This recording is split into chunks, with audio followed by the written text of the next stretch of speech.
Hola mujeres hermosas, bienvenidas a Más Allá del Dolor. Soy Julie Vacías Legarda y hoy quiero hablarte de algo que me hubiera gustado escuchar cuando estaba atravesando los momentos más difíciles de mi proceso. Porque cuando vivimos con dolor pélvico no solo sufrimos por los síntomas, también sufrimos por las ideas que construimos alrededor de ellos, por lo que nos dicen, por lo que leemos, por las historias que escuchamos, por lo que encontramos en internet cuando buscamos desesperadamente respuestas. Y muchas veces esas creencias terminan generando más miedo que el propio síntoma. Por eso hoy quiero hablar contigo de los principales mitos y realidades del dolor pélvico, no para convencerte de nada, sino para ayudarte a mirar tu experiencia desde un lugar más amplio, más informado y más esperanzador. Bienvenida. Bueno, vamos con el mito 1.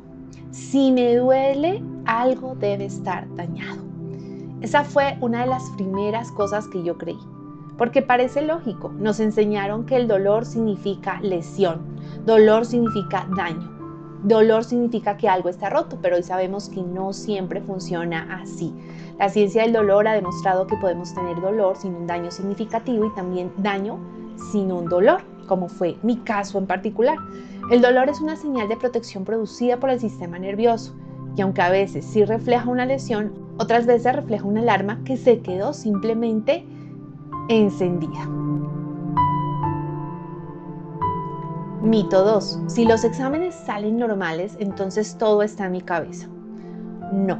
Y quiero que escuches esto con atención. Tu dolor es real, siempre va a ser real, tus síntomas son totalmente reales, tu sufrimiento es real. Cuando hablamos de dolor neuroplástico o el síndrome mente-cuerpo, no estamos diciendo que lo estés inventando, estamos diciendo que el cerebro y el sistema nervioso tienen una capacidad de producir síntomas físicos auténticos.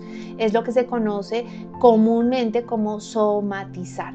Pero esa somatización simplemente es el resultado de una sensibilización en el sistema nervioso que activa ciertas áreas que reciben estas señales de peligro y por ende hay un aumento de este tipo de sintomatología.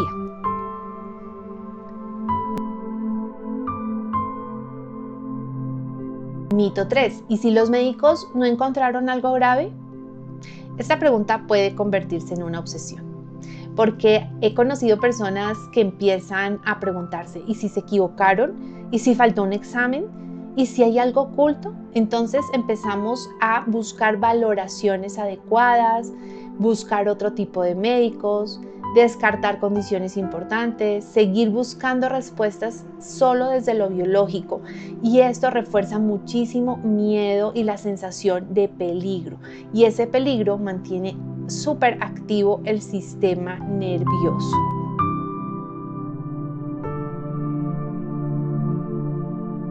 Mito 4. Mi caso es diferente. Esta es una de las trampas más comunes. Pensar, lo mío es grave, lo mío sí es irreversible, lo mío sí tiene que ser distinto. Yo también pensé eso. Y curiosamente muchas mujeres que terminan recuperándose también lo pensaron. ¿Sí? A veces la desesperanza puede volverse muy gigante ante el no encontrar respuestas tan rápidas. Por ende, pensar esto es muy común. Pero hoy te puedo decir que esto, por el contrario, refuerza nuestro miedo. Es que la clave aquí es finalmente ganar seguridad y eso se hace educándonos en la información más actualizada y que realmente nos lleve a sentir esta confianza y esperanza. Mito 5. Voy a vivir así para siempre. Este es uno de los pensamientos más dolorosos. Por ahí ya les conté en otro podcast de lo que significaba la palabra crónico, y crónico no quiere decir para siempre, ¿sí? Esto no quiere decir que entonces hay un futuro predecible, construido desde un terror que nos va a llevar a vivir ese terror. Yo recuerdo momentos en los que estaba convencida que jamás volvería a sentirme bien. Es más, hubo 2 años de mi vida en los que yo le decía a mi madre que yo no recordaba cómo era sentirme bien. Y la desesperanza fue gigante. Y hoy sé que ese pensamiento era parte del sufrimiento, pero no era una predicción real. Mito 6. Debo revisar mi cuerpo constantemente para protegerme.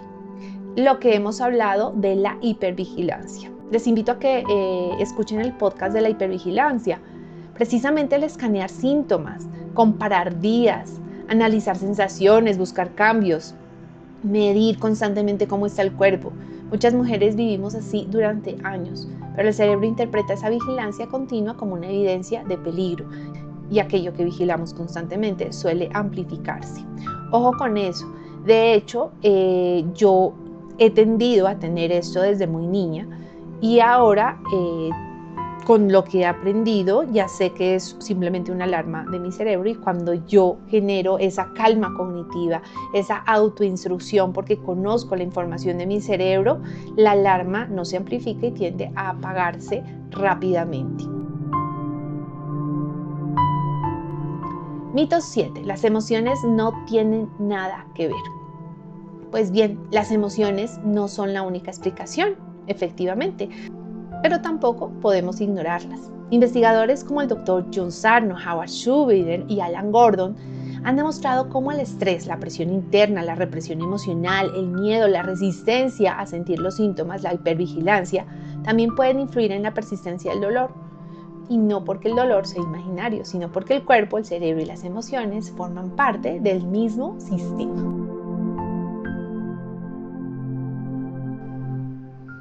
Mito 8. Si recaigo significa que estoy empeorando. No necesariamente. Las recaídas pueden formar parte de todo el proceso. Yo, como les he contado, recaí más de una vez. Los síntomas pueden fluctuar, pueden cambiar de intensidad, incluso pueden cambiar de lugar. Y eso no siempre significa que haya un daño nuevo. Muchas veces solo significa que el sistema nervioso sigue aprendiendo. Mito 9. Nunca volveré a disfrutar de mi sexualidad. Esta es una de las preguntas que aparece más de una vez, especialmente en mujeres con vulvodynia, vaginismo, cistitis intersticial, dolor durante las relaciones sexuales. Y aquí quiero decir algo importante. La sexualidad no depende únicamente de los tejidos, también depende de la seguridad, depende de tu coherencia en la vida, depende del placer y el gozo con el que estés conectada en la vida misma. Por eso muchas mujeres recuperan aspectos de su vida sexual a medida que recuperan la coherencia en su cuerpo. Y esto también se aprende. Mito 10. Tengo que esperar a estar completamente bien para volver a vivir. Yo también caí en esa trampa. Pensar, cuando sane, volveré a viajar, cuando sane, volveré a disfrutar, cuando sane, volveré a salir. Y poco a poco comprendí que muchas veces esa recuperación ocurre precisamente cuando empezamos a recuperar la vida, no cuando esperamos que la vida vuelva por sí sola. Mito 11. Estoy rota. Sé que muchas mujeres se identifican con esto, como si estuvieran fallando en algo. Sentir que algo en ti se dañó para siempre, que tu cuerpo dejó de funcionar, que nunca vas a volver a ser la misma persona. Pero una cosa es estar sensibilizada y otra cosa es estar rota. Un sistema nervioso puede aprender protección excesiva, pero así como aprendió eso, puede aprender todo lo contrario. Y la clave es conectar con una palabrita de la que posteriormente vamos a seguir hablando, y es el tema del amor. El amor como seguridad, el amor como coherencia. ¿Bien? Bueno. En ese sentido, quiero recordarte algo. Muchas veces el sufrimiento no viene solamente del síntoma, también viene de una historia que construimos alrededor del síntoma, ese diálogo interno. Las creencias son parte importante del proceso de la recuperación. Bueno, quizá mientras has escuchado este episodio, una parte de ti ha pensado, sí, Julie, entiendo lo que dices, pero me cuesta creerlo. Sigo sintiendo miedo. O tal vez apareció esa resistencia a confiar, resistencia a sentir, resistencia a volver a conectar con el cuerpo, resistencia a creer que las cosas pueden cambiar. Pero esta resistencia no significa que estés haciendo mal, no significa que no puedas sanar, significa simplemente que este sistema nervioso está intentando protegerte. La terapeuta Lorraine Fendrich trabaja desde el enfoque mente-cuerpo con mujeres que viven con dolor pélvico. Ella explica que muchas mujeres llegan a los procesos queriendo sanar, pero al mismo tiempo sintiendo miedo de acercarse a las emociones, al placer o incluso al propio cuerpo. Y tiene sentido porque durante años aprendimos a estar desconectadas, a rechazar el cuerpo, más sobre todo cuando hay tanta aversión. Aprendimos a ignorar las emociones, a tragarnos lo que sentimos, a ser fuertes, a seguir funcionando a pesar de todo. Y cuando intentamos volver a nosotras mismas, aparece una voz interna que dice: esto es demasiado y no voy a poder. ¿Y si descubro algo que no quiero ver? ¿Y si nunca mejora? Pues esas son esas creencias de las que te hablo, que se encuentran en mujeres con estos procesos y son las que tenemos que abordar a nivel terapéutico y a nivel educativo. Y así descubrimos que las emociones no son el problema, que el placer no es el problema, que sentir no es el problema. El problema es seguir huyendo de todo eso. Y si hoy encuentras resistencia, no luches contra ella, sé curiosa, obsérvala. Pregúntate, ¿qué historia me estoy contando acerca de el sentir? ¿Qué historia me estoy contando acerca de mi cuerpo? ¿Qué historia me estoy contando acerca de sanar? Y luego haz algo muy pequeño.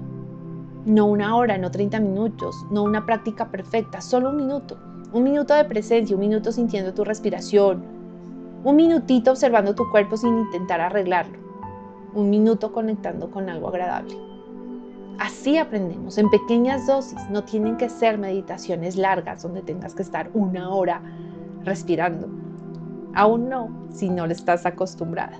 Posteriormente, cuando aprendas y sientas que esa es una experiencia que puede llevar a tu cuerpo a esa relajación, excelente.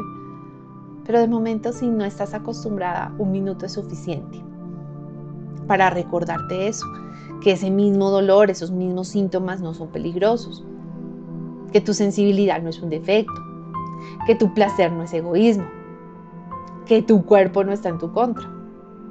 Y no tienes que hacerlo perfecto. Es paso a paso, tan despacio como lo necesite la parte más lenta de ti. Como alguien me dijo alguna vez una frase: despacio que voy deprisa. Creo que era así. Creo que se entiende.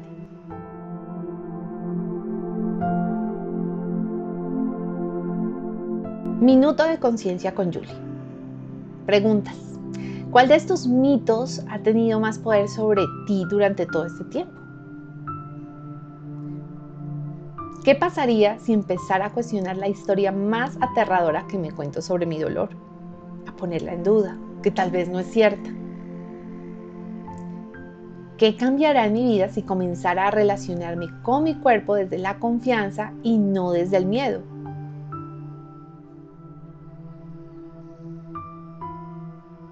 Bueno, te dejo estas reflexiones para que continúes en tu proceso y nos encontramos en un próximo episodio, porque juntas, con posibilidades y esperanza, siempre podemos ir más allá del dolor.